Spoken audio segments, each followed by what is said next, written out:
മുഖ്യമന്ത്രിയുടെ മകൻ ED notice അയച്ചതിൽ എന്തോ ചീഞ്ഞു നാറുന്നുണ്ടെന്ന് കോൺഗ്രസ് ജനറൽ സെക്രട്ടറി കെ.സി. വേണുഗോപാൽ. കോൺഗ്രസ് നേതാവിനാണ് നോട്ടീസെങ്കിൽ ഇഡി പത്രപരസ്യം പോലെ പബ്ലിഷ് ചെയ്യും. കേസെടുക്കാതെ ചോദ്യം ചെയ്യലും അറസ്റ്റും നടക്കും. ഇക്കാര്യത്തിൽ ഇഡി മറുപടി പറയണമെന്നും വേണുഗോപാൽ ആവശ്യപ്പെട്ടു. 2023 എൻഫോഴ്സ്മെന്റ് ഡയറക്ടറേറ്റ് നോട്ടീസ് അയച്ചതായിട്ട് കാണുന്നു. ഒരു കുഞ്ഞു പോലും അത് അറിഞ്ഞിട്ടില്ല. കോൺഗ്രസിന്റെ ഒരു നേതാവിനോ അല്ലെങ്കിൽ പ്രതിപക്ഷത്തെ ഇന്ത്യയിലെ ഏതെങ്കിലും നേതാവിനോ നോട്ടീസ് അയച്ചാൽ ഇഡി തന്നെ അത് പത്രപരസ്യം കൊടുക്കുന്ന പോലെ പബ്ലിഷ് ചെയ്യും. ഒരു പ്രാവശ്യം ചോദ്യം ചെയ്യലുണ്ടായിട്ട് പോയില്ല എന്ന് പറഞ്ഞു.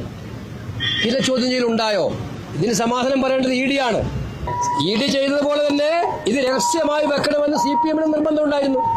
ഇപ്പൊ ഇഡി പൂഴ്ത്തിവെച്ചു, CPM പൂഴ്ത്തിവെച്ചു. ഇതിനിടയിലാണ് പ്രോട്ടോകോൾ എല്ലാം ലംഘിച്ചുകൊണ്ട് കേരള ഹൌസിൽ പ്രഭാത ഭക്ഷണം, കേന്ദ്രമന്ത്രിമാരുടെ വീടുകളിൽ ഉദ്യോഗസ്ഥന്മാരില്ലാതെ സന്ദർശനം, ഇതെല്ലാം കൂടി കൂട്ടി വായിച്ചാൽ ഡെൻമാർക്കിൽ എന്തോ ചീഞ്ഞു നാറുന്നുണ്ട്.